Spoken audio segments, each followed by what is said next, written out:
All right. Welcome, CEOs, to our inaugural interview for Quarterly CEO Magazine, the digital magazine serving you, the small business CEO, to help you create transformational growth in your business one quarter at a time. This quarter is all about credibility, gaining resources, creating structure, and the clarity that will drive it all. My inaugural guest is a fellow operations expert. Y'all know I'm a fractional COO. Well, guess who else is in operations? Okay. So I have Miss Denia Eaton here of ANR3 Consulting Firm. Okay. Now, y'all know I always say I have this exclusive clientele and I'm not ever trying to find clients or whatever. So she is one of the experts that I refer people to, okay? Because I'm trying to stay on this coaching side to help more entrepreneurs who can't necessarily afford us in the consulting capacity to get transformational growth in their business, which is why this magazine is great, right? But let's get back to Denia, because it ain't about us. It's about her and how she's going to help us, right? So Denia, let me tell you, I love Denia. She's been in my community for years now. In fact, she was in my community longer than I even knew. She told me a story of how she came to know about me and that how I donated to one of her charities and everything. Had no idea. See, it pays to be a good person just for no reason. All right. But what I love about Denia is she allowed me a peek inside of her business when she came to my retreat. I love what she's doing. She definitely has all of the expertise to do it all. And so when I said this interview being about structure, I don't want to be the one to talk to y'all about structure. I want somebody else to give a different viewpoint from their expertise to help you guys. So, Denia, thank you for taking me up on my invitation. Is there anything else you want the people to know about you before we get down to business? Because you know we don't do fluff around here. Right. Well, I mean, I thank you for having me. Just always appreciate everything that you have moving forward, coming to the table, what you offer. So I hope I don't disappoint. You will not. You will. That's impossible. Let me tell you. If there was a possibility, you wouldn't be here. All right. So let's get into it, right? Because what I know about structure is that most small business owners don't know what structure is. They don't even know what operations is, right? So my first question is going to be, in your words and from your expertise, describe business structure as you think they would best understand it, knowing that they know nothing about operations for real, right? And how is structure helpful and why is it important? Okay. So to describe business structure, I would say it is the ease of how you do what you do.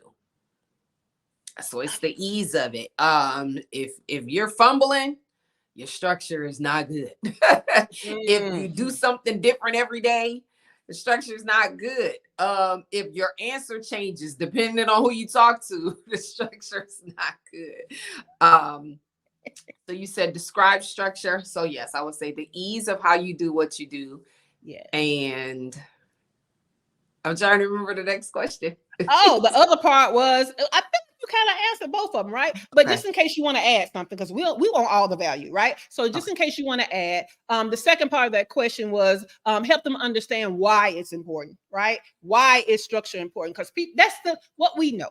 Let's just be honest. What we know is most small business owners get into business because they have something to sell, whether it be a product or a service, right? And most people just found people willing to buy it, but they don't have business acumen. They don't know what business structure is, but they start to hit these obstacles and walls. So I want you to, now that you've told them what structure is, which is that ease, right?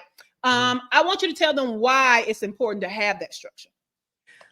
Structure is important because one, it speaks to the time freedom, that you talk about, that peace of mind. That's what I tell my business owners.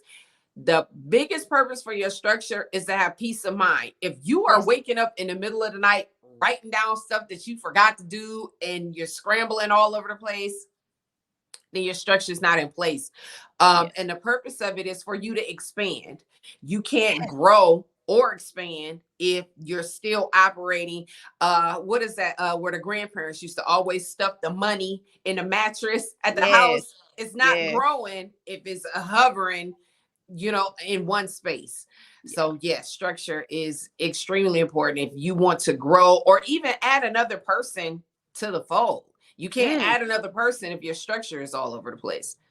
I love that. Now, I want to take a moment because I hope they caught that. Basically, what she said is your capacity to make money is limited if Yeah. you don't have structure. That's what she told y'all just now. So that's why it's important, right? So I would love, Denia, think about your clients, right? And give us a story of when adding structure to a client's business has gotten them instant results. Because see, people don't understand when you start putting structure in place, that's not a long term, like it's immediate that you start to feel some stuff. So can you give me a story, a case study of when that happened for one of your clients once you put the structure in their business? Okay. I had a client who they have a fitness center. And so they wanted to expand their revenue.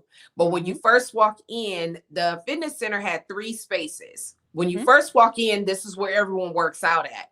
You have to go through that room to the next room for personal training. And then behind a wall was their clothing line, their food, their shakes, their drinks, and all of that stuff.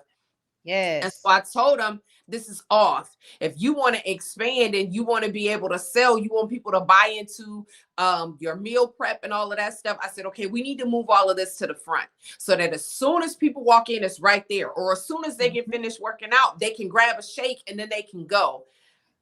It boosted their revenue 300% within that Listen. first month just by pulling everything from behind the wall and Mm-hmm. putting it right up front where everyone could see. Listen.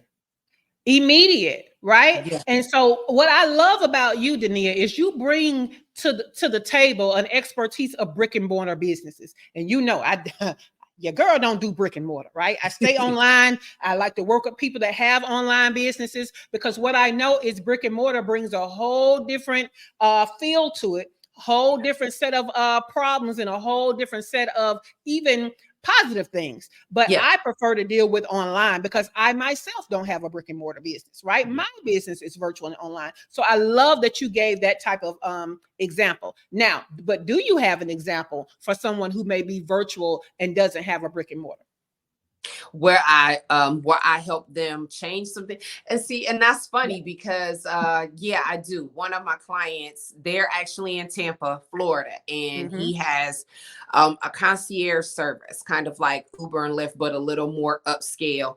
Ooh, okay. um and so for his interviewing processes, Mm-hmm. because they were scrambling trying to find different drivers, so Yeah. just changing how they interacted.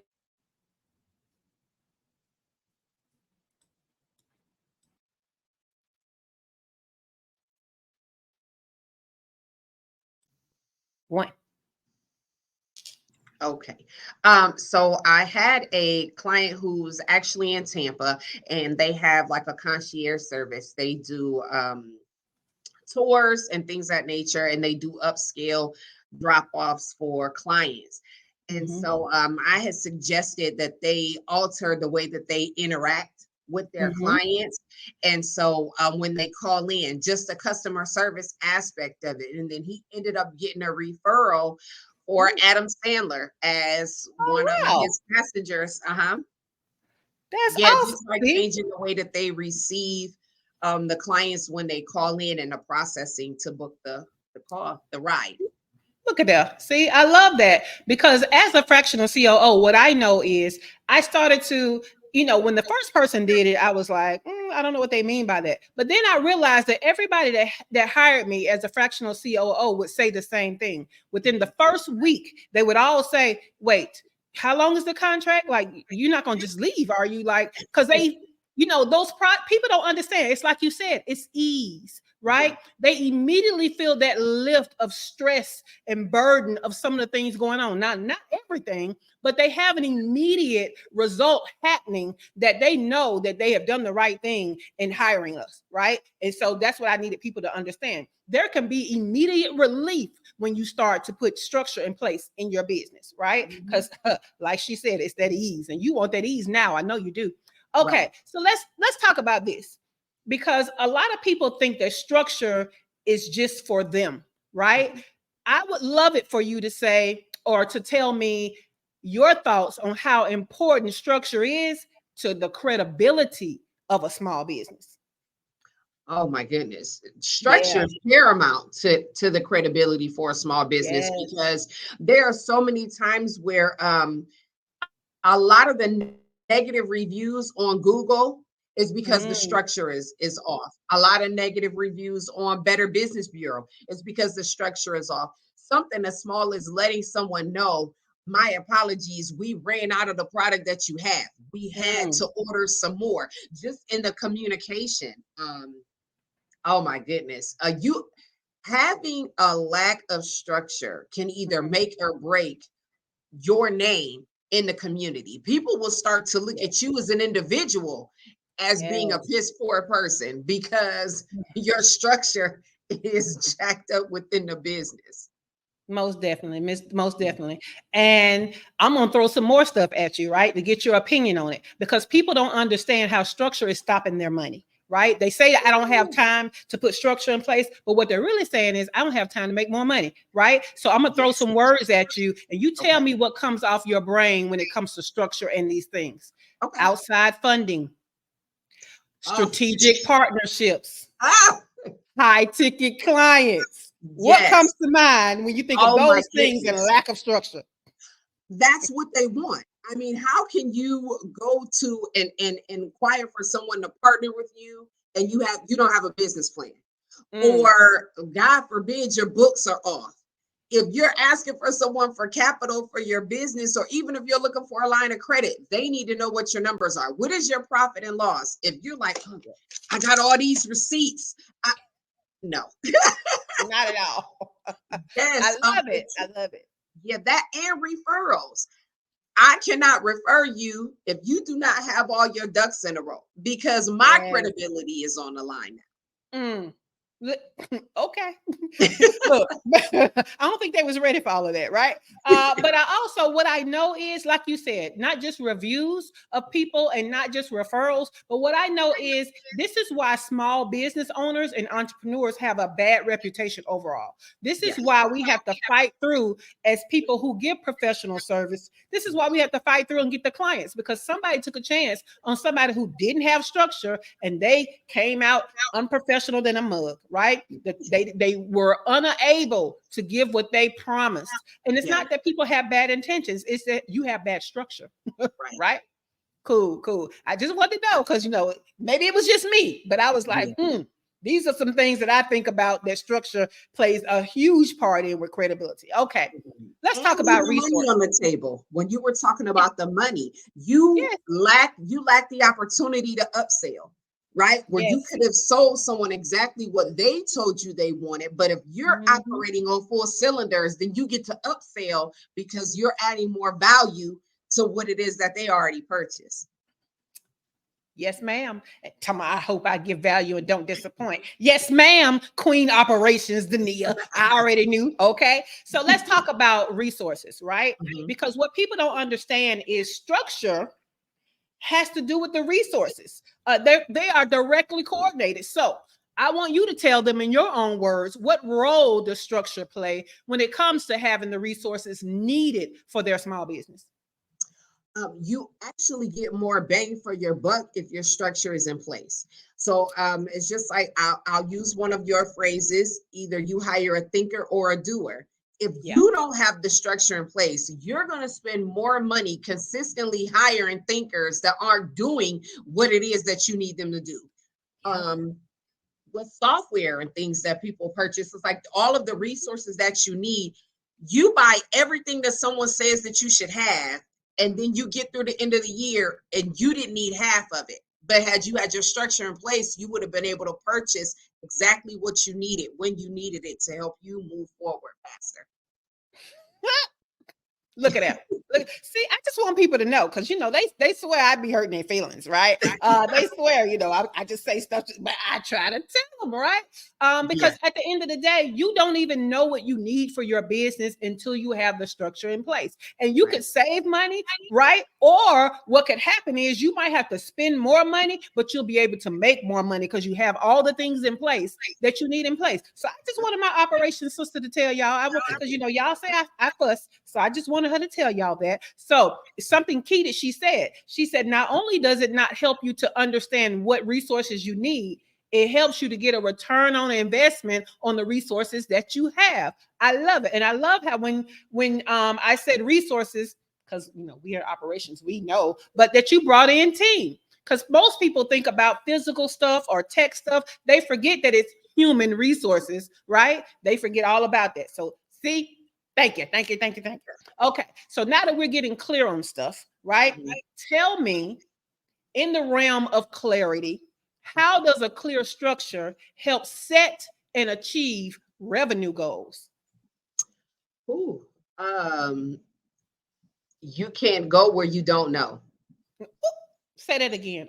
I'm sorry. That hurt me. That was a gut punch. You can't go where you don't know. I mean, if you say, like you say, you're helping everybody to reach their first 6 figures. Yes.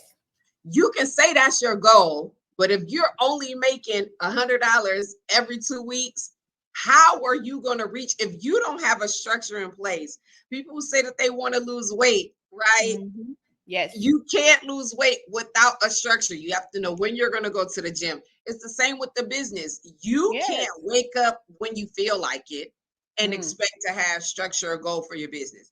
You can't spend your money as soon as you get it and expect to have structure for your business. You're not setting yourself up for longevity. So oh man. I'm gonna tell you a story. Right? I'm gonna tell you a story. So I've been an entrepreneur in one way or another since I was in middle school selling candy. And it's funny because in middle school selling candy, I learned some of my first rules of business that had to do with a lack of structure. Right. So the first one I learned was don't get high on your own supply. Right. So, right. I'm supposed to be selling the candy. If I'm over here eating the candy, right, I have nothing to sell. I can't make money that way. Right. And then the next thing I learned was, okay, well, I'm going to stop eating the candy. I sell it. But then I spent all the money. And then I realized, oh, there's a difference between the money I can actually spend and the money I need to reinvest in my business, right? But I won't know how much I can spend without the structure of what are the expenses of my business, right? And not only that, what needs to be reinvested for the growth of the business and all of that. So let me tell you how some of y'all are learning these lessons at the ripe old age of whatever, and that's fine. But what myself and Denia need you to know is it's the lack of structure that's putting you in these positions and creating these walls that you don't have to have as an obstacle. Entrepreneurship is hard enough, right? And some of y'all are fighting for your life, and some of that fight can be taken out with a little structure. Was there anything you wanted to expound upon on my little story of, selling candy that almost sounded like drugs? I promise you, I've never sold drugs. It was candy, y'all. Blow pops, hard candy. I promise. Did you want to add anything to that, Denia? For me, it was just funny when you said to not get high on your own supply. I think sometimes we are just like, oh my God, I made this money. I'm going to go buy this, and this, not realizing if you're not paying attention and tracking your numbers, then you can't forecast. You can't forecast, then you're stuck. And the only way to do that is to stay on top of, what you do and stop penny pinching. So love it. Love it. So we made people feel bad. We apologize, y'all. We just need you to understand why you're experiencing some of the things that you're experiencing. But we love you. We do it out of love, right? So I would love it if you, Denia, would tell them how can they know that the structures that they finally put in place, how do they know it's working? And when will they know how to change it? Or when do they know it's time to change it? So I think that they'll know that the structure is working when you don't have to hover. So if you don't have to micromanage every bit and piece of everything that you do, then then the structure is working. Yeah. It needs to change as soon as you implement something new. That's my rule of Mm. thumb. So if Yes. you hire a new person, if you bring on a new product, if you Mhm. decide to switch, say you change your software, you were using Square and now you decide to go with an actual bank, or the way Yes. that you process your payments. Anytime you incorporate something new, you need to do that overhaul to see where there might be a piece missing somewhere that you may need to change. I love that. I love that. Anytime you're introducing something new, y'all. Okay. So anytime that you are changing something about the internal workings of your business, you're going to have to check your structure and possibly change your structure. Right. Now, I'll even add to that anytime something is going wrong, right? Because sometimes you've solved the problem and then that problem comes back. Well, we got to now look back at the structure, right? So I love that. Thank you, Denia. We talked about all of this stuff, right? We talked about, why structure is important and we've doomed them into why they are having all of these problems. And now we just talked about, how to know that structure is working and when to change it. But I don't even know if they've realized that we haven't even talked to them about how to create structure, right? So we know that we have done some complex structures, right? From startups to creating almost a corporate structure in a business. But knowing that these are mostly small business owners who have been kind of fighting for their life for a few years and possibly haven't hit the milestone of their first six figures in business yet, we know they don't even know what operations is. Girl, I put a poll up and asked them, what do they think operations is? And they started talking about marketing and sales. And I was like, oh my God, people don't know what operations is, right? And so I know, right? It goes right over, and that's okay. That helped me to know what content to produce to educate them so that they could have, that growth that they need.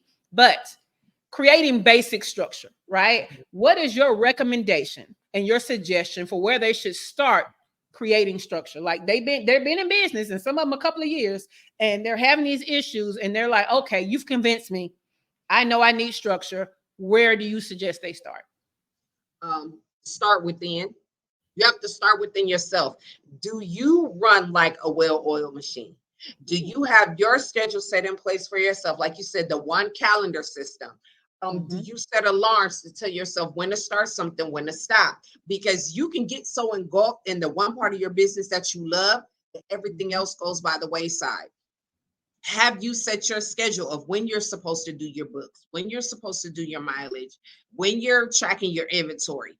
You Yes. have to start with you. So you start within first. If you can get your full day from start Mm-hmm. to finish and you can run that the way you need to, once that's in Yes. order, everything else will start to fall into place. Yes, Lord. I love that. I love that. Now, there's something that small business owners hear a lot of, and I know they understand the concept, but they don't know where to begin with creating one. And that is a SOP, right? Standard operating procedure. Now, people Yes. understand that they need processes, they need procedures, and they need protocols. And because those three are different and they think that it's all the same, is how they kind of hit. So, do you want to talk about the difference between processes, procedures, and protocols? And like, what does a simple SOP look like? Okay. So the process is the way you go about doing what it is that you do. So if I know I'm going to make a sandwich, okay, so you say, okay, I'm making a sandwich. So the procedure, everybody knows the meat goes in between the bread, right? That's stereotypically what it is. But the process is, okay, do you like the end of the bread? If you don't, you got to pull the end out, get the other two slices. Do you want mayonnaise on one slice, mustard on the other? Then are you particular? Does ham go on the mayonnaise and salami goes on the mustard? Do you put the tomato on top of the lettuce in between? Where does the cheese go? So that's the process. And so if within your company, like if people think about, I say McDonald's, the Big Mac, Yes. they have one extra layer of bread, but it goes strategically in the middle. You can't put the two layers of bread at the bottom and then the two patties and the lettuce and the special sauce and the cheese. And that's not the way it works. So when it comes to the standard operating procedure for your business, we'll take the Big Mac analogy. You're going to actually have just a picture. You have a picture of the buns, you have a picture of the meat, you have a picture of the center bun. And that picture just shows exactly where it goes. That's the simplest way to do an SOP. Now, if you want to get, a little more jiggy with it, then you can actually spell it out. This is the type of bun that you use. And this bun is only good for this amount of time. So once it hits this date, I'm marking it down. That's when it's expired. This meat has to be put on at this particular time. It needs to be this temperature. That's when you get into a more in-depth SOP so that someone can look at it and they know exactly what to do without you having to tell them to do. Love it. I love that, because I just need people to understand that standard operating procedures don't have to be complex, right? Like your first pass at it might be, like she said, the process, that step by step, just what needs to be done one step after the other to complete it. Right. And then you can add in extra stuff like, okay, who does what part of the process, right? Or what to do if this happens or that happens, right? So it goes from simple to complex, but at least start with the simple of the step by step, right? And you can always come in later and add in the different roles as you hire people or the different instances, because now we don't just do that, we do this, if that, right? So I love the way that you described it. So yes, most definitely. What is your best hack for maintaining structure? Oh, my best hack for maintaining structure is writing it down. Like writing it down. Like if I could show you, I have these really big Post-it notes. They're like poster size. And I just write all over it, but I write it all down and it's right there. So I'm looking and I'm like, okay, this. And I assign a deadline to it. So to me, that's like the best hack, to write it down. Because when you keep it all in your head, you forget stuff, you overthink, you don't get rest, you find yourself stressed out, you're driving on autopilot. So write it down.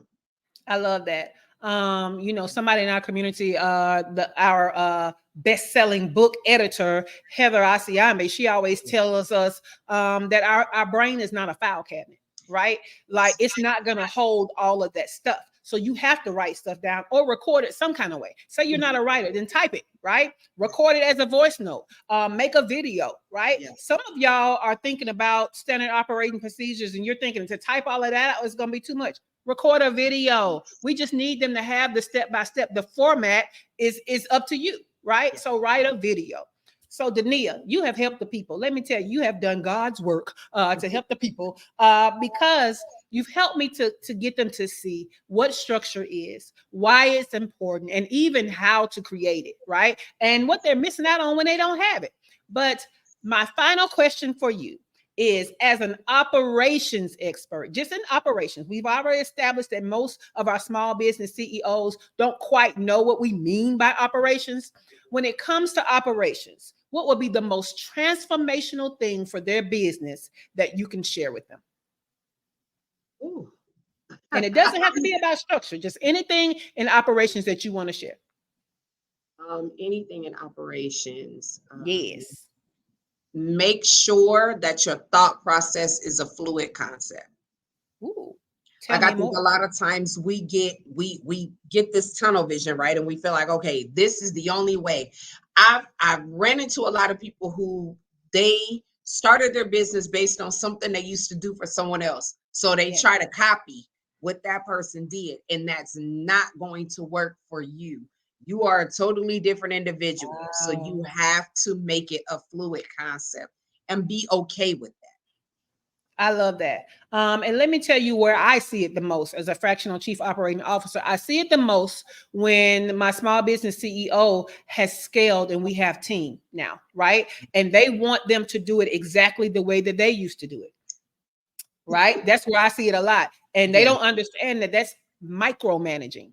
That's not macro managing. So you're not going to get the best out of your people expecting them to do it exactly how you did it, right? It doesn't mean that there shouldn't be a template way that it be done every time, but you lose out on people's genius when you don't want to let them update what the procedure is so that you get the most out of it, right? So we hire people that have an expertise and we don't even want them to use their expertise. We just want them to use our way of doing it, right? And so I love that you brought that up, and that is definitely transformational for your business. If you can let go of the way that you want things to be done and manage not the person and not necessarily the process. Like once you give them that recipe, don't manage that process anymore. You've given them your how-to. Next thing you want to manage is the result.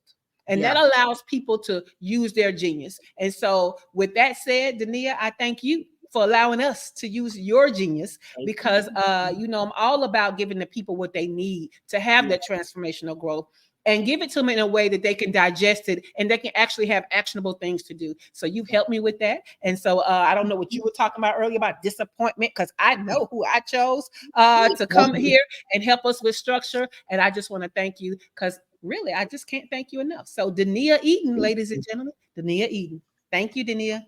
Thank you for having me.